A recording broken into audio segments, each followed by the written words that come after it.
ത്രിയേക ദൈവനാമത്തിന് മഹത്വമുണ്ടായിരിക്കട്ടെ. വിശുദ്ധ മത്തായിയുടെ സുവിശേഷം 13-ാം അധ്യായം 31 മുതലുള്ള വചനം വായിക്കുമ്പോൾ നമ്മൾ കാണുന്നത്, സ്വർഗരാജ്യം ഒരുവൻ വയലിൽ പാകിയ കടുകുമണിക്ക് സദൃശമാണ്. എന്നാൽ അത് വളർന്നു കഴിയുമ്പോൾ അത് മറ്റു ചെടികളേക്കാൾ വലുതായി ആകാശപ്പറവകൾ വന്ന് അതിൻ്റെ ശിഖരങ്ങളിൽ ചേക്കേറാൻ തക്കവണ്ണം മരമായി തീരുന്നു. അപ്പോൾ ദൈവരാജ്യത്തെക്കുറിച്ച് കർത്താവ് നമുക്ക് വെളിപ്പെടുത്തി നൽകുന്ന ഒരു ഉപമയാണ്. അത് കടുകുമണിക്ക് സദൃശമാണ്. നമ്മുടെ ഈ രാജ്യത്തിൻ്റെ ഒരു പശ്ചാത്തലത്തിൽ നമ്മൾ ചിന്തിച്ച് നോക്കുകയാണെങ്കിൽ, നമ്മുടെ നാട്ടിൽ കടുകുമണിയുണ്ട്. ആ കടുകുമണിക്ക് തീരെ വലിപ്പം കുറവാണ്. എന്നാൽ അത് നമ്മൾ പാകി കിളിപ്പിച്ചാൽ തന്നെ ആ കടുകുമണി സാധാരണയായിട്ട് വളരുന്നത് ഒരു കൊച്ചു ചെടിയായിട്ട് മാത്രമേ വളരാറുള്ളൂ. ഒരു മരമായി അത് വളരാറില്ല. ഒരു പക്ഷിക്കോ അല്ലെങ്കിൽ ഒരു കാക്കയ്ക്കോ വന്ന് അതിൽ കൂട് കൂട്ടാൻ പോയിട്ട് അതിൽ ഇരിക്കാൻ പോലും സാധിക്കില്ല. ഇരുന്നാൽ പോലും ആ ചെടി നശിച്ചു പോകാൻ സാധ്യതയുണ്ട്. എന്നാൽ ദൈവരാജ്യത്തിലാണ് ഈ കടുകുമണി നഷ്ടപ്പെടുന്നതെങ്കിൽ ആ കടുകുമണി വളർന്ന് വലുതാകുക മാത്രമല്ല, മനുഷ്യൻ്റെ ബുദ്ധിക്കും ശക്തിക്കും അതീതമായി വളരുകയും ഒരു വൃക്ഷമായി തീരുകയും ചെയ്യും. അനേകർക്ക് ആ വ്യക്തിയിൽ വന്ന് കൂടുകൂട്ടാൻ, ആശ്വാസം കണ്ടെത്താൻ, സമാധാനം കണ്ടെത്താൻ, ജീവിതം കണ്ടെത്താൻ സാധിക്കുന്ന ഒരവസ്ഥയിലേക്ക് ആ ജീവിതം വളരുകയും ചെയ്യും. വിദേശ രാജ്യങ്ങളിലൊക്കെ വലിയ മരങ്ങളായി തീർന്നിട്ടുള്ള കടുക് മരങ്ങൾ ഉണ്ട്. അപ്പോൾ അത്തരം മരങ്ങളെ ആസ്പദമാക്കി നമ്മളിതിനെക്കുറിച്ച് ചിന്തിക്കുമ്പോൾ ഒരു കൊച്ചു കടുകുമണിയായിരുന്നു, പക്ഷേ ഒരു മരമായി തീർന്നു. അപ്പോൾ നമ്മൾ ദൈവരാജ്യത്തിൻ്റെ ഈ വചനങ്ങൾ സ്വീകരിക്കുന്ന ഒരു വ്യക്തിയെ സംബന്ധിച്ചിടത്തോളം, ആ തിരുവചനം ആ വ്യക്തിയിൽ നല്ല ഒരു നിലത്താണ് വീഴുന്നതെങ്കിൽ, അത് വേരുപാകി ക്രിസ്തുവിൻ്റെ സ്നേഹത്തിൽ വേരുപാകി ആഴപ്പെടുന്നതാണെങ്കിൽ, ദൈവകൃപയിലേക്ക് യഥാർത്ഥമായി വളരുകയാണെങ്കിൽ, സങ്കീർത്തനം 1-ാമത്തെ സങ്കീർത്തനത്തിൽ പറയുന്നത് പോലെ, ആറ്റരികത്ത് നട്ടതും തക്ക കാലത്ത് ഫലം കായ്ക്കുന്നതും ഇല വാടാത്തതുമായ വൃക്ഷം പോലെയാണത്. അപ്പോൾ അത്തരം ഒരു വ്യക്തിയെക്കുറിച്ചാണ് നമ്മളിവിടെ കാണേണ്ടത്. അപ്പോൾ ഒരു വ്യക്തി ദൈവരാജ്യത്തിൻ്റെ വചനം സ്വീകരിച്ച് കഴിയുമ്പോൾ ആ വ്യക്തി തന്നെ, ആ വ്യക്തിയിലൂടെ ആ വചനം വളർന്ന് ഒരു വലിയ വൃക്ഷമായി മാറുന്നു. അനേകരെ കൂടുകൂട്ടാൻ പറ്റുന്ന ഒരു അവസ്ഥയിലേക്ക് വരും. നമ്മൾ ഇത്തരം അനുഭവങ്ങൾ പല വ്യക്തികളിൽ നമുക്ക് കാണാൻ സാധിക്കും. മദർ തെരേസ ഒരു കന്യാസ്ത്രീ എന്ന നിലയിൽ, സന്യാസ ജീവിതം സ്വീകരിച്ചൊരു വ്യക്തി എന്ന നിലയിൽ ഒരു ടീച്ചറായി ശുശ്രൂഷ ചെയ്തു. എന്നാൽ ദൈവരാജ്യത്തിൽ മദർ തെരേസയെ നട്ടുകഴിഞ്ഞപ്പോൾ, ദൈവസ്നേഹത്തിലേക്ക് ഈ കന്യാസ്ത്രീ വേരുപാകാൻ തുടങ്ങിക്കഴിഞ്ഞതോടുകൂടി ആറ്റരികത്ത് നട്ട ഒരു വൃക്ഷം പോലെ ഒരു വലിയ വൃക്ഷമായി വളർന്നു. രാജ്യങ്ങൾ ഭേദിച്ച് രാജ്യാന്തരങ്ങളിലേക്ക് വളർന്നു. സഭകൾ ഭേദിച്ച് സഭയ്ക്കപ്പുറത്ത് വളർന്ന ലോകത്തിലൊരു വലിയ വടവൃക്ഷമായി മാറി. അനേകായിരം പേർ തങ്ങളുടെ ദൈവവിളിയെ കണ്ടെത്തിയത് മദർ തെരേസയിലൂടെയാണ്. അനേകായിരം സ്ഥലങ്ങളിൽ ദൈവത്തിൻ്റെ തിരഞ്ഞെടുക്കപ്പെട്ട സ്ഥാപനങ്ങളുണ്ടായത് മദർ തെരേസ എന്ന് പറയുന്ന ഒരു വ്യക്തി ജീവിതത്തെ കേന്ദ്രീകൃതമായിട്ടാണ്. അതുപോലെ ലോകം മുഴുവനും അനേകം പേർ ആശ്വാസവും സമാധാനവും കണ്ടെത്തിയിട്ടുള്ളത് ഈ ഒരു വ്യക്തിയിലൂടെ. ഇത് മാത്രമല്ല, മരണശേഷവും അത്തരം അനുഭവങ്ങൾ നിലനിൽക്കും. ഇതാണ് ദൈവരാജ്യത്തിലേക്ക് നട്ടപ്പെടുന്ന ഒരു വ്യക്തിയെ സംബന്ധിച്ചുള്ള പ്രത്യേകത. അപ്പോൾ നമ്മൾ കടുകുമണിക്ക് സദൃശമാണെങ്കിലും ദൈവരാജ്യത്തിൻ്റെ വലിയ അനുഭവങ്ങൾ വരുന്നതോടുകൂടി വലിയൊരു വൃക്ഷമായിട്ടുള്ളൊരു വളർച്ച സാധ്യമാകും. ആയതുകൊണ്ട് നമ്മുടെ ജീവിതം ദൈവരാജ്യത്തിൽ നഷ്ടപ്പെടുന്ന ഒരു മരമായി ഒരു കടുകുമണിയായി മാറാനും അതിലൂടെ ഒരു മരമായി വളരുവാനും നമുക്ക് ഇടയായി തീരണം.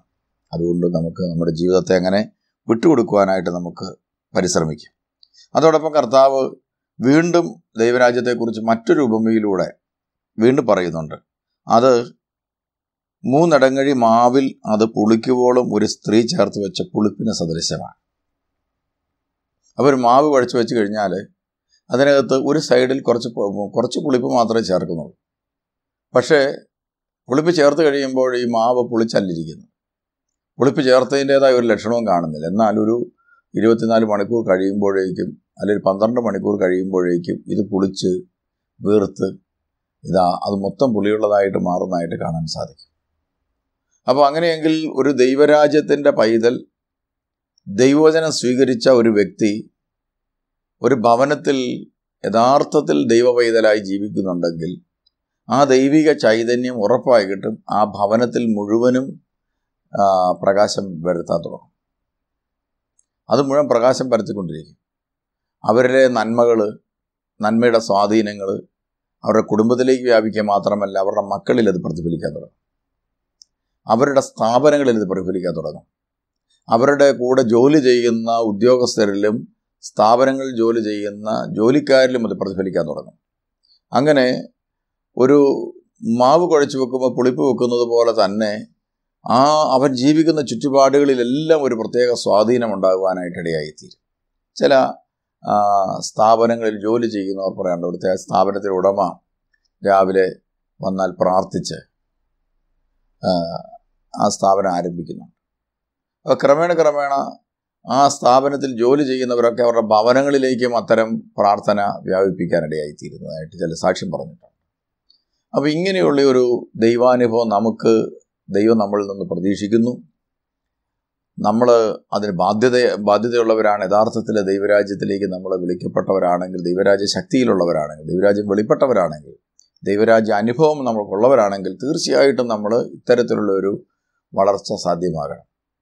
അതുകൊണ്ടാണ് കർത്താവ് പറഞ്ഞത് നമ്മൾ ഭൂമിയുടെ ഉപ്പാണെന്ന്. എവിടെ ആയിരിക്കുന്നോ ആ സ്ഥലങ്ങളിലൊക്കെ ആ ഭക്ഷണത്തെ രുചികരമാക്കാൻ ആ ഉപ്പിനെ കൊണ്ടാവുന്നത് പോലെ നമ്മൾ ഓരോരുത്തരും നമ്മളായിരിക്കുന്ന സ്ഥലത്ത് നമ്മളെവിടെ പ്രവർത്തിക്കുന്നു അവിടെയൊക്കെ മറ്റുള്ളവർക്ക് നമ്മളൊരു ഉപ്പായി അവരെ കൂടുതൽ മെച്ചപ്പെട്ടവരാക്കി തീർക്കാൻ നമ്മുടെ സാന്നിധ്യം വഴി അവർ കൂടുതൽ മെച്ചപ്പെട്ടവർ. നമുക്കറിയാം, ഒരു ഭക്ഷണം ഉണ്ടാക്കി, ആ ഭക്ഷണം ഉണ്ടാക്കി വെച്ചു എന്ന കാരണം കൊണ്ട് ടേസ്റ്റ് ഇല്ല. പക്ഷേ ഈ ഉപ്പ് അവിടെയോട്ട് ചെന്നതോടുകൂടി ആ ഭക്ഷണം മറ്റുള്ളവർക്ക് ആസ്വാദ്യകരമായിട്ട് തീരുകയാണ് കൂടുതൽ. എന്ന് പറഞ്ഞതുപോലെ നമ്മൾ ഓരോരുത്തരും ഒരു സ്ഥലത്ത് ആയിരിക്കുമ്പോൾ, ഒരു ദൈവരാജ്യത്തിൻ്റെ പൈതൽ ഒരു സ്ഥലത്തായിരിക്കുമ്പോൾ ആ വ്യക്തി മുഖാന്തരം മറ്റുള്ളവർക്ക് കൂടുതൽ സ്വീകാര്യതയും കൂടുതൽ നന്മയും ലഭിക്കുന്ന ഒരവസ്ഥയിലേക്ക് അവരെ പ്രചോദിപ്പിക്കുവാനായിട്ട് നമുക്ക് സാധിക്കും. മറ്റൊരു വിധത്തിൽ പറഞ്ഞാൽ അവരുടെ ഒരു വിശുദ്ധീകരണം സാധ്യമാക്കും. ദൈവരാജ്യ അനുഭവം അവരിലേക്ക് പങ്കുവെക്കപ്പെടുന്ന ഒരു അനുഭവം ഉണ്ടാകുവാനായിട്ട് ഇടയായിത്തീരും. അതുകൊണ്ട് നമുക്ക് ഈ ഭൂമിയുടെ ഉപ്പായി തീരാനും അതുപോലെ കുഴച്ചു വെച്ച മാവിലെ പുളിപ്പായി തീരാനും നമുക്ക് ഇടയായിത്തീരണം. വീണ്ടും കർത്താവ് ദൈവരാജ്യത്തെക്കുറിച്ച് പറയുന്ന ഉപമ വിശുദ്ധ മത്തായിയുടെ സുവിശേഷം 13:44, ദൈവരാജ്യം വയലിൽ ഒളിപ്പിച്ചു വെച്ചിരിക്കുന്ന നിധിക്ക് തുല്യം. ഇവിടെ മറ്റൊരു പ്രത്യേകത നമ്മൾ കാണുന്നത്, നിധിയുടെ പ്രത്യേകത ഇത് ഒരിക്കലും പുറത്തല്ലിരിക്കുന്നത്, ആർക്കും ഇത് കാണാൻ പറ്റിയില്ല. ഇത് ഭൂമിയുടെ അടിയിലിരിക്കുന്ന ഒരു കാര്യമാണ് നിധി എന്ന് പറയുന്നത്. അപ്പോൾ ഒരു മനുഷ്യൻ എന്ത് ചെയ്യാണ്? അയാൾ ഇങ്ങനെ അന്വേഷിച്ച് നടക്കുകയാണ്.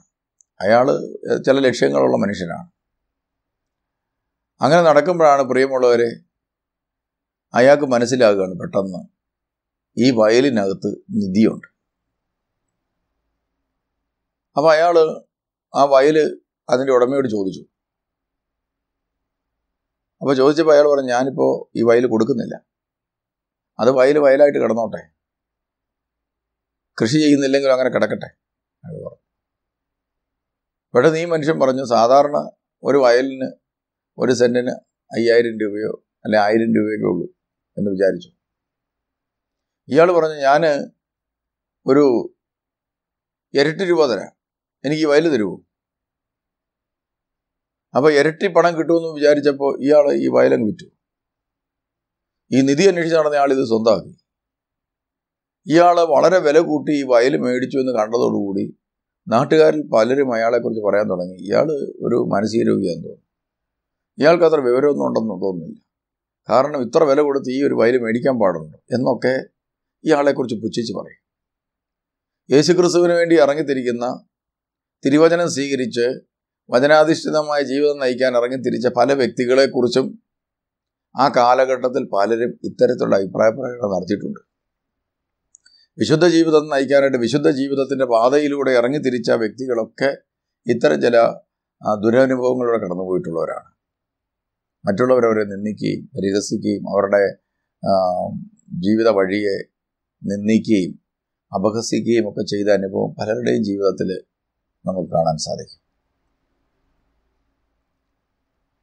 മദർ തെരേസ എടുത്താലും, അൽഫോൻസാമ്മ എടുത്താലും, അന്തോണിയോസ് പിതാവിനെ എടുത്താലും, ഫ്രാൻസിസ് അസീസി എടുത്താലും, അവരുടെയൊക്കെ ജീവിതത്തിൽ ഇത്തരം നിന്ദകളും പരിഹാസങ്ങളും ഒക്കെ അവരുടെ ജീവിതത്തിൽ ഏറെ ഏൽക്കേണ്ടി വന്നതായിട്ട് കാണുവാനായിട്ട് സാധിക്കും. എന്നാൽ പ്രിയമുള്ളവരെ, ഈ നിധിയെക്കുറിച്ചുള്ള തിരിച്ചറിവ് മൂലം വലിയ വില കൊടുത്ത് വില കുറഞ്ഞതെന്ന് ലോകം പറയുന്നത് സ്വന്തമാക്കാൻ പറ്റും. ഒരുപക്ഷെ നമ്മളെ ഉപദ്രവിച്ച ഒരു വ്യക്തിയോട് ഒന്നും മിണ്ടാതെ തിരിച്ചു പോരുന്നത് ഒരു വിഡ്ഢിത്തരമാണ്. അത് ആ വ്യക്തിയെ ചിലപ്പോൾ കൂടുതൽ വീണ്ടും അത് ആ തിന്മ നമുക്കെതിരായി ചെയ്യാൻ പ്രേരിപ്പിച്ചേക്കാം. പക്ഷെ ദൈവരാജ്യത്തിൻ്റെ ഒരു പൈതൽ ക്ഷമിക്കുന്നതിൻ്റെ ശക്തി തിരിച്ചറിഞ്ഞവനാണെങ്കിൽ അവൻ ക്ഷമിക്കാൻ തയ്യാറാണ്. അതുപോലെ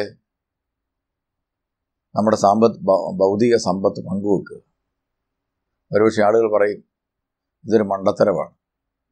പക്ഷേ ദൈവരാജ്യത്തിൻ്റെ ശക്തി അറിഞ്ഞവൻ ആ ശക്തിയെ പ്രതി അത് പങ്കുവെക്കാനിടയായി.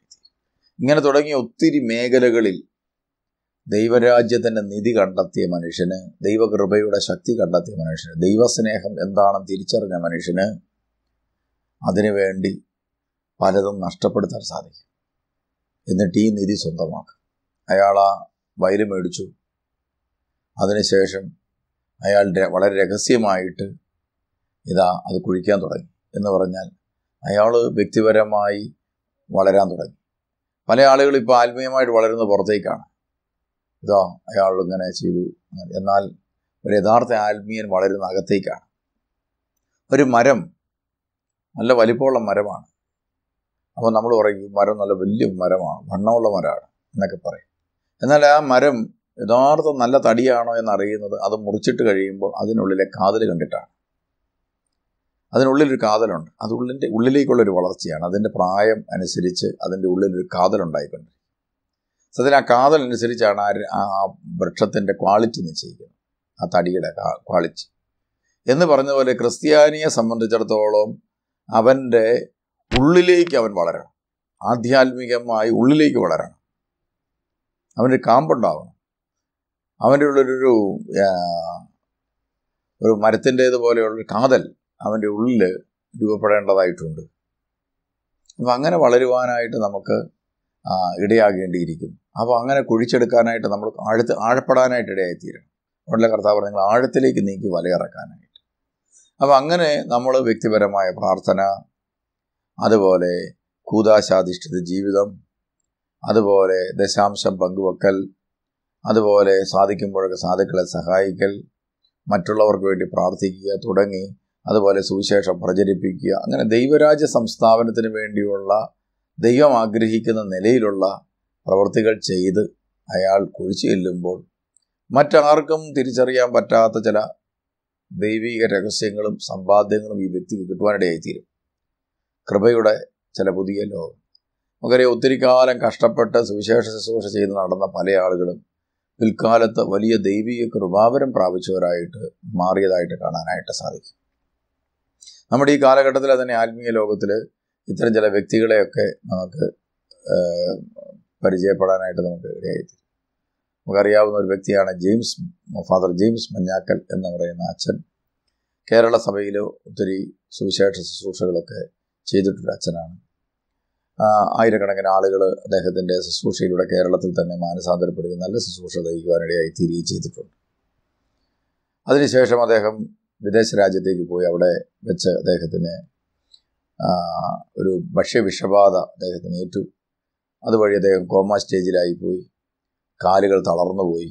ഒരു ധ്യാന ഗുരുവിൻ്റെ ജീവിതാനുഭവമാണ്. അദ്ദേഹം കാലുകളൊക്കെ തളർന്ന് വീൽ ചെയറിലായിപ്പോയി. അങ്ങനെ അദ്ദേഹത്തിൻ്റെ ജീവിതത്തിലൊരു മറ്റൊരു അവസ്ഥയിലേക്ക് എത്തിപ്പെട്ടു. 1 വർഷത്തോളം ഫിസിയോതെറാപ്പി ചെയ്തു എന്ന് അദ്ദേഹത്തെ കണ്ടപ്പോൾ എന്നോട് പറയുന്നു. 1 വർഷം തുടർച്ചയായി ഫിസിയോതെറാപ്പി ചെയ്തു. അങ്ങനെ ജീവിതത്തിലേക്കൊക്കെ കുറച്ചൊക്കെ തിരിച്ചു വന്നെങ്കിലും ഒരിക്കലും വചന ശുശ്രൂഷയിലേക്ക് വീണ്ടും കടന്നു പോകാൻ പറ്റുമെന്ന് ഒരിക്കലും അദ്ദേഹം ചിന്തിച്ചില്ല. അതിനുശേഷം യൂറോപ്യൻ രാജ്യങ്ങളിൽ വീൽ ചെയറിലിരുന്നു കൊണ്ട് വചനം പ്രഘോഷിക്കാൻ തുടങ്ങിയപ്പോൾ പതിനായിരക്കണക്കിന് ആളുകൾ, യൂറോപ്പിലെ ആളുകൾ, മലയാളികളല്ലാത്തവർ, യൂറോപ്യന്മാരായിട്ടുള്ള ആയിരങ്ങൾ ദേവാലയത്തിൽ തിങ്ങിക്കൂടുവാനും അദ്ദേഹത്തിൻ്റെ സുവിശേഷ ശുശ്രൂഷ വഴി മാനസാന്തരത്തിൻ്റെ പുതിയ അനുഭവത്തിലേക്ക് വരുവാൻ തക്കവണ്ണം യൂറോപ്യൻ രാജ്യത്ത് ഒരു പ്രവാചകനായി ദൈവം അദ്ദേഹത്തെ രൂപാന്തരപ്പെടുത്തി. അപ്പോൾ നിധി കണ്ടെത്താനുള്ള മനുഷ്യൻ ഈ ഭൂമിയിലുണ്ടാകുന്ന സഹനങ്ങളും കഷ്ടപ്പാടുകളും വേദനകളും ഒക്കെ സന്തോഷത്തോടെ ഏറ്റുവാങ്ങുകയും അത് ദൈവം നൽകുന്ന പുതിയ പാതയാണെന്ന് തിരിച്ചറിയുകയും ചെയ്യുവാൻ ഇടയാക്കി തീർക്കുന്നു. ഞാൻ ഈ അടുത്ത കാലത്ത് ഒരു സ്ഥലത്ത് ചെന്നപ്പോൾ ഒരു വ്യക്തി എന്നെ പരിചയപ്പെട്ടു. അദ്ദേഹം മലയാളിയല്ല, യൂറോപ്യൻ രാജ്യക്കാരിയാണ്. അപ്പോൾ എന്നോട് ചോദിച്ചു, ഞാൻ ഇന്ത്യയിൽ നിന്നാണെന്ന് പറഞ്ഞപ്പോൾ എന്നോട് ചോദിച്ചു, ഇന്ത്യ എന്ന് പറഞ്ഞ ഉടനെ അദ്ദേഹം ആ ലേഡി ചോദിച്ചു, ഫാദർ ജെയിംസ് മഞ്ഞാക്കലിനറിയാം, അദ്ദേഹത്തിൻ്റെ ആത്മീയ ഗുരുവാണ്. അപ്പോൾ ഇന്ത്യ എന്ന് പറയുമ്പോൾ ഇന്ത്യയിലൊരു പുരോഹിതനെ അറിയുമോ എന്ന് ചോദിക്കാൻ തക്കവണ്ണം ഇന്ത്യ എന്ന് പറയുന്ന രാജ്യത്തിന് പോലും ആ വ്യക്തി ആ രാജ്യത്ത് നിന്ന് പ്രവർത്തിക്കുന്നത് വഴി ഒരു സൽപ്പേരുണ്ടാക്കാൻ സാധിച്ചിട്ടുണ്ട്. അപ്പം എനിക്ക് പരിചയമുണ്ടായിരുന്നോട് ഞാൻ പറഞ്ഞു, അദ്ദേഹത്തിന് എനിക്ക് വളരെ അടുത്ത പരിചയമുണ്ട് എന്ന് പറയുവാനിടയായി. പ്രിയമുള്ള, ഇതാണ് ആഴപ്പെടുക എന്ന് പറയുന്നത്. ദൈവരാജ്യത്തിന് ആഴപ്പെടുക. ഇങ്ങനെയുള്ള ഒരാഴപ്പെടൽ നമുക്ക് ഓരോരുത്തർക്ക് ആവശ്യമാണ്. അതോടൊപ്പം തന്നെ വീണ്ടും മറ്റൊരു ഉപമ കൂടി ദൈവരാജ്യത്തെക്കുറിച്ച് പറയുന്നുണ്ട്. സ്വർഗരാജ്യം രത്നങ്ങൾ തേടുന്ന വ്യാപാരിക്ക് സദൃശ്യം. അവൻ വിലയേറിയ രത്നം കണ്ടെത്തുമ്പോൾ എല്ലാം വിറ്റിട്ട് പോയി അത് മേടിക്കും.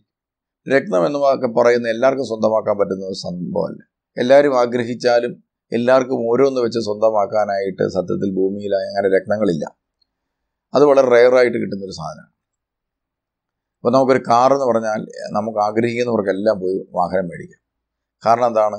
ഈ വാഹനം നമ്മൾ വാങ്ങിക്കാൻ ചെല്ലുമ്പോൾ നമ്മൾ കൂടുതൽ ഡിമാൻഡ് ഉണ്ടാകുന്നു എന്ന് അറിഞ്ഞാൽ ഉടനെ അതിൻ്റെ പ്രൊഡക്ഷൻ വർദ്ധിപ്പിക്കാൻ പറ്റും. കൂടുതൽ വാഹനങ്ങൾ അങ്ങനെ ഉണ്ടാക്കാൻ പറ്റും. പക്ഷേ രത്നങ്ങൾ അങ്ങനെ നമുക്ക് ഉണ്ടാക്കിയെടുക്കാൻ അത്ര എളുപ്പത്തിൽ സാധിക്കുന്ന സാധനങ്ങളല്ല. അമൂല്യമായ ചില രത്നങ്ങളൊക്കെ ഉണ്ട്. അതൊന്നും അങ്ങനെ അത് അമൂല്യങ്ങളാണ്, അത് വളരെ സുലഭമല്ല. എന്നാൽ ചില ആളുകളെ സംബന്ധിച്ചുള്ളത് ഈ രത്നങ്ങൾ സ്വന്തമാക്കുക എന്ന് പറയുന്നത് വളരെ താല്പര്യമുള്ളൊരു കാര്യമാണ്. അതിനുവേണ്ടി അവരെന്തും പണം മുടക്കാനും മടിക്കാത്തവരാണ്. അപ്പോൾ ഇങ്ങനെയുള്ളവർ എവിടെയെങ്കിലും ഒരു രത്നമുണ്ടെന്ന് കണ്ടു കഴിഞ്ഞാൽ അയാൾ ആ ഒരു രത്നത്തിന് വേണ്ടി അയാളുടെ വീട് വിറ്റ്, സ്വത്ത് വിറ്റ്, സമ്പാദ്യങ്ങൾ വിറ്റ് മുഴുവൻ കൊടുത്തിട്ട് ഒരു രത്നം മേടിച്ച് കയ്യിൽ പിടിക്കുക. ആളുകളൊക്കെ പറയും, എടോ ഈ രത്നം കൊണ്ട് തനിക്ക് ഭക്ഷണം കഴിക്കാൻ പറ്റുമോ? ഈ രത്നം കയ്യിലുണ്ടെങ്കിൽ തനിക്ക് മക്കളെ പഠിപ്പിക്കാൻ പറ്റുമോ? ഇങ്ങനെയൊക്കെ ചോദിക്കാനായിട്ട് വളരെ സാധ്യതയുണ്ട്. കാരണം ആ രത്നം കൊണ്ട് ഇതൊന്നും സാധിക്കില്ല. ഇങ്ങനത്തെ ഒരു നേട്ടങ്ങളും ഈ രത്നം കൊണ്ട് ഒരു പക്ഷേ ഉണ്ടാകില്ല. രത്നം ഉണ്ടെന്ന് അദ്ദേഹത്തിന് പറയാം. ആളുകൾ പറയും രത്നം കയ്യിലുള്ളവരാണ്. ഒരുപക്ഷെ അതുകൊണ്ട് അദ്ദേഹത്തിന് ചിലപ്പോൾ ഭക്ഷണമോ വസ്ത്രമോ ഒന്നും കിട്ടണമെന്ന് നിർബന്ധമില്ല. പക്ഷെ അദ്ദേഹത്തിന് അമിതമായ താല്പര്യം കൊണ്ടാണ് ദൈവരാജ്യം ഇങ്ങനെയാണ്. ഭൗതിക നേട്ടങ്ങളൊന്നും ചിലപ്പോൾ കിട്ടണമെന്നില്ല. ചില വിശുദ്ധന്മാരെയൊക്കെ സംബന്ധിച്ച് അവരുടെ ജീവിതം നോക്കിയാൽ ക്രിസ്തുവിന് വേണ്ടി ക്രിസ്തുവിനെ അനുഗമിക്കാൻ പോയത് വഴി ജയിലിൽ കിടക്കേണ്ടി വന്നു. വിശുദ്ധ പൗലോസ് അപ്പോസ്തലനെ നോക്കുക, ജയിലിൽ കിടക്കേണ്ടി വന്നു, അടിയേക്കേണ്ടി വന്നു, പീഡകൾ സഹിക്കേണ്ടി വന്നു, കഷ്ടപ്പാടുകൾ സഹിക്കേണ്ടി വന്നു, പ്രയാസങ്ങൾ സഹിക്കേണ്ടി വന്നു.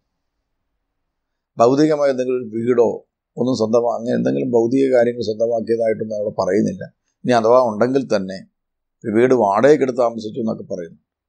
എന്നാൽ പ്രിയമുള്ളവരെ, അവർ ഭൗതികമായതോ സുഖകരമായതോ സന്തോഷകരമായോ ഉള്ള അനുഭവങ്ങളൊന്നും ഭൗതിക ലോകത്തിൽ അവർക്ക് കിട്ടിയിട്ടില്ല. അവർക്ക് കിട്ടിയത് ആത്മാക്കളുടെ നേട്ടം, യേശുവിന് വേണ്ടി ജീവിക്കാൻ പറ്റിയെന്ന സന്തോഷം, ഇത് മാത്രമേ ഉള്ളൂ. വേറൊന്നും കിട്ടിയിട്ടില്ല. രക്തം പോലെ അതൊരു രക്തമായിട്ട് അവർ കണ്ടു. അതുകൊണ്ടാണ് പൗലോസ് അപ്പോസ്തലൻ പറഞ്ഞത്, ഞാൻ എല്ലാം ഉച്ഛിഷ്ടം പോലെ കാണുകയാണ്. യേശുക്രിസ്തുവിനെക്കുറിച്ചുള്ള ജ്ഞാനം കൂടുതൽ വിലയുള്ളതാകിയാൽ ഞാൻ എല്ലാത്തിനെയും ഉച്ഛിഷ്ടം പോലെ കാണുകയാണ് എന്നാണ് പൗലോസ് അപ്പോസ്തലൻ തന്നെക്കുറിച്ച് തന്നെ പറയും. തൻ്റെ ജീവിതത്തിൽ തൻ്റെ പരീശനായിരുന്നു, അതുപോലെ റോമാ പൗരനാണ്, ഗമാലിയിൽ നിന്ന് പഠിച്ചവനാണ് തുടങ്ങിയ കാര്യങ്ങളൊക്കെ വിട്ടിട്ട് ഒരു ഭോഷനെ പോലെ ലോകത്തിൽ കുരിശെന്ന് പറയുന്ന ഒരു ഭോഷത്വമായിരിക്കുമ്പോൾ യേശു എന്ന് പറയുന്ന ഒരു വ്യക്തി ഉയർത്തെഴുന്നേറ്റോ ഇല്ലയോ എന്ന് യഹൂദരെ സംശയിച്ചുകൊണ്ടിരിക്കുമ്പോൾ അവരുടെ ഇടയിൽ നിന്ന് ഒരു ശക്തനായ പണ്ഡിതൻ എഴുന്നേറ്റിട്ട് യേശു ദൈവമാണെന്ന് പ്രഘോഷിച്ചു കൊണ്ട് നടക്കുക എന്ന് പറയുന്നത് രത്നം സ്വന്തമാക്കിയതുപോലെയാണ്. ആളുകളൊക്കെ അദ്ദേഹത്തെ പരിഹസിച്ചിട്ടുണ്ടാകും, പുച്ഛിച്ചിട്ടുണ്ടാകും. പക്ഷേ അദ്ദേഹം ക്രിസ്തുവിനെ ഒരു രത്നം പോലെ കാണുവാനിടയായി തീർന്നു. ഇന്ന് പലപ്പോഴും പ്രിയമുള്ളവരെ, ഭൗതിക നേട്ടങ്ങൾക്ക് വേണ്ടി ധ്യാന കേന്ദ്രങ്ങളിൽ പ്രാർത്ഥനയിൽ ഇരിക്കുന്ന ആളുകൾ പലപ്പോഴും യേശുവിനെ സ്വന്തമാക്കുന്നതിനെക്കുറിച്ച് ചിന്തിക്കാറ് പോലുമില്ല. ക്രിസ്തു എനിക്ക് സ്വന്തമായോ എന്നുള്ളത് അവർക്കൊരു വിഷയമല്ല. പലപ്പോഴും ധ്യാനം കഴിയുമ്പോൾ അവർ ചിന്തിക്കുന്നതാണ്, എനിക്ക് രോഗശാന്തി കിട്ടിയോ. ധ്യാനഗുരുവിൻ്റെ വായിൽ അത് കേൾക്കാൻ ഇഷ്ടപ്പെടുകയാണ്, പറയിപ്പിക്കാൻ ഇഷ്ടപ്പെടുകയാണ്. എന്താണ്, എനിക്ക് എന്തെങ്കിലും നേട്ടങ്ങളുണ്ടായിട്ടുണ്ടോ, അതുണ്ടാകുമോ, എൻ്റെ വിവാഹം നടക്കുമോ, എനിക്ക് മക്കളുണ്ടാകുമോ, ഇങ്ങനെ തുടങ്ങിയ ഭൗതിക കാര്യങ്ങൾ കേൾക്കാൻ ഇഷ്ടപ്പെടുന്നു. അത് കിട്ടിയെന്ന് ചിലപ്പോഴൊക്കെ കിട്ടാറുണ്ട്. അങ്ങനെ കിട്ടിക്കഴിയുമ്പോൾ വലിയ സന്തോഷത്തോടെ തിരിച്ചു പോകുന്നു. പക്ഷേ തങ്ങളുടെ ക്രിസ്തുനാഥൻ തങ്ങളുടെ കൂടെ ഉണ്ടെന്ന് ഉറപ്പുവരുത്തുന്നതിൽ പലപ്പോഴും അവർ പരാജയപ്പെടുന്നതായിട്ട് കാണുന്നു. അപ്പോൾ ഇങ്ങനെയൊക്കെയുള്ള സന്ദർഭങ്ങളിൽ അവരെ യേശുവിനെ കുറിച്ചുള്ള വലിയ ആഴമായ ബോധ്യം കൊടുത്ത് ക്രിസ്തുവിനെ അവർ ആഗ്രഹിക്കണം. നമ്മുടെ ഈ സഭാ പാരമ്പര്യങ്ങളിലെ ചില പ്രാർത്ഥനകളിലൊക്കെ നമ്മൾ കാണുന്നത് ക്രിസ്തുവിനൊരു മണവാളനായിട്ട് നമ്മൾ ചിത്രീകരിക്കും. വിവാഹ കൂദാശയിൽ നമ്മൾ കാണുന്നത് ക്രിസ്തു ഒരു മണവാളൻ, എന്നിട്ട് മണവാട്ടിയായ സഭ. സിറിയൻ ആരാധനാക്രമത്തിൽ നമ്മൾ കാണുന്ന ഇതാണ്. മണവാളനായ യേശുവിനെ നോക്കി മണവാട്ടിയായ സഭ ഇങ്ങനെ അന്വേഷിച്ച് തന്നെ യോർദാൻ നദിയിൽ ചെന്നും അവിടെ നിന്ന് മിസ്രയീമിൽ ചെന്ന് ഇങ്ങനെ യാത്ര ചെയ്ത് തൻ്റെ മണവാളനായ യേശുവിനെ കണ്ടോ എന്ന് ചോദിച്ച് മണവാളനെ അന്വേഷിച്ച് യാത്ര ചെയ്ത് അവസാനം കുരിശിൻ്റെ ചുവട്ടിൽ ചെന്നു. കുരിശിൻ്റെ ചുവട്ടിൽ ചെല്ലുമ്പോഴത്തേന് ആളുകൾ അവനെ കൊണ്ടുപോയി, കുരിശിൽ നിന്ന് ഇറക്കി കൊണ്ടുപോയെന്നറിയുന്നു. അപ്പോൾ കുരിശിൽ തലചായിച്ച് ഒരു സ്ത്രീ പൊട്ടിക്കരയുന്ന ഭാഗം വിവരിക്കുന്നത് വിവാഹ കൂദാശയിലെ ഒരു വളരെ ഹൃദയസ്പർശിയായ ഒരു ഭാഗമാണ്.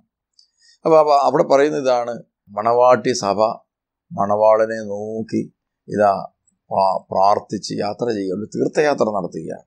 ക്രിസ്തീയ ജീവിതം എന്ന് പറയുന്ന യേശുവിനെയും യേശുവിൻ്റെ സ്നേഹവും അനുഭവിക്കുവാനും ആ സ്നേഹം കൊണ്ട് നിറഞ്ഞ് ആ സ്നേഹം പങ്കുവെക്കുവാനുമുള്ള ഒരു തീർത്ഥയാത്രയാണെന്ന സത്യം ഒരു ക്രൈസ്തവൻ തിരിച്ചറിയുന്നിടത്താണ് നമ്മുടെ ക്രൈസ്തവ ജീവിതം വിജയിക്കുന്നത്. അതുകൊണ്ട് ദൈവരാജ്യ സംസ്ഥാപനത്തിൻ്റെ അടിസ്ഥാന മൂല്യം എന്ന് പറയുന്നത് ദൈവസ്നേഹത്തിൻ്റെ സമ്പൂർണമായ നിറയലും ആ ദൈവസ്നേഹത്തിൻ്റെ നിറവിൽ നിന്നുകൊണ്ട് അത് പങ്കുവെക്കലും അതോടൊപ്പം ദൈവസ്നേഹത്തിൻ്റെ ഉപരിയായ നിറവിന് വേണ്ടിയുള്ള യാത്രയുമാണ്. ഒരു ഭൗതികമായ നേട്ടങ്ങൾക്ക് വേണ്ടി ഒരു യാത്രയല്ല. ആയതുകൊണ്ട് ദൈവം പരിശുദ്ധാത്മാവിൻ്റെ കൃപ നമ്മളിലേക്ക് ഒഴുക്കാനും ഈ കാലഘട്ടത്തിലെ, അതായത് രണ്ടാം പെന്തക്കോസ്ത് അനുഭവം, അന്ത്യകാല അഭിഷേകം, നമ്മളിപ്പോൾ ചില പാട്ടുകളാണ് അന്ത്യകാല അഭിഷേകം. അതെന്താണ്?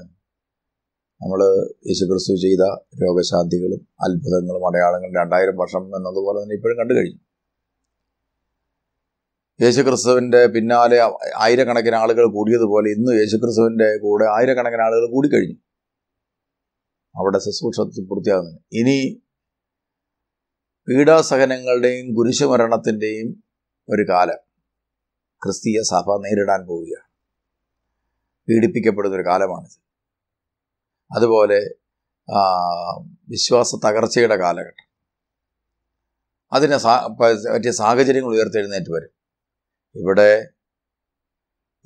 രണ്ടാം പെന്തക്കോസ്ത് അനുഭവത്തിന് വേണ്ടിയുള്ള ഒരു ക്രൂശീകരണത്തിന് വേണ്ടി സ്വയം നമ്മൾ ഒരുക്കപ്പെടുകയാണെന്നുള്ള സത്യം കൂടി ക്രൈസ്തവർ തിരിച്ചറിഞ്ഞാൽ വളരെ നല്ലതാണ്. നമ്മുടെ ആത്മീയ ആരോഗ്യത്തിന് ഇത് വളരെ നല്ലതാണ്. നമ്മൾ രണ്ടാം പെന്തക്കോസ്ത് അനുഭവം എല്ലാവർക്കും ആഗ്രഹമാണ്. ഏത് വ്യക്തി ധ്യാനത്തിന് വന്നാലും അവർ പറയാറുണ്ട് ഒരു നല്ല പെന്തക്കോസ് അനുഭവം ഉണ്ടാകണം. പെന്തക്കോസ് അനുഭവം ഉണ്ടാകണമെങ്കിൽ അതുണ്ടായത് സ്വർഗാരോഹണം അതിനു മുമ്പ് നടന്നു. സ്വർഗാരോഹണം യേശുവിൻ്റെ നടന്നെങ്കിൽ അത് മരിച്ചടക്കപ്പെട്ടിട്ടാണ്. മരിച്ചടക്കപ്പെടാനിടയായത് ക്രൂശിക്കപ്പെട്ടിട്ടാണ്. അതുകൊണ്ട് ക്രൂശീകരണത്തിൻ്റെ അനുഭവം, പാപത്തെ സംബന്ധിച്ച് ക്രൂശീകരിക്കപ്പെടണം. നമ്മൾ ജീവിക്കുന്ന ജീവിത സാഹചര്യങ്ങളിൽ നമ്മൾ ക്രൂശിക്കപ്പെടുന്ന അനുഭവത്തിൽ മാത്രമേ ഉയർത്തെഴുന്നേൽപ്പിന് സാധ്യതയുള്ളൂ. അന്ത്യകാല ഒരു അഭിഷേകത്തിന് സാധ്യതയുള്ളൂ. അതുകൊണ്ട് പരിശുദ്ധ സഭ അന്ത്യകാല അഭിഷേകത്തിന് വേണ്ടി ഒരുക്കപ്പെടുന്ന ഈ കാലഘട്ടത്തിൽ അതിനൊപ്പം ഒരുക്കപ്പെടുവാൻ എനിക്ക് നിങ്ങൾക്ക് കഴിയേണ്ടിയിരിക്കുന്നു. അതിനുവേണ്ടി നമുക്ക് നമ്മുടെ ജീവിതത്തെ പുതുക്കാം. ദൈവരാജ്യത്തിൻ്റെ ശക്തിക്ക് വേണ്ടി നമ്മൾ പ്രാർത്ഥിക്കാം. പൗലോസ് അപ്പോസ്തലൻ ദൈവരാജ്യം വാക്കുകളിലല്ല ശക്തിയിലാണ്. ആ ദൈവിക ശക്തി പ്രാപിക്കാൻ നമുക്ക് പരിശ്രമിക്കാം. ദൈവം നിങ്ങളെല്ലാവരെയും സമൃദ്ധമായി അനുഗ്രഹിക്കട്ടെ എന്ന് പ്രാർത്ഥിക്കുന്നു.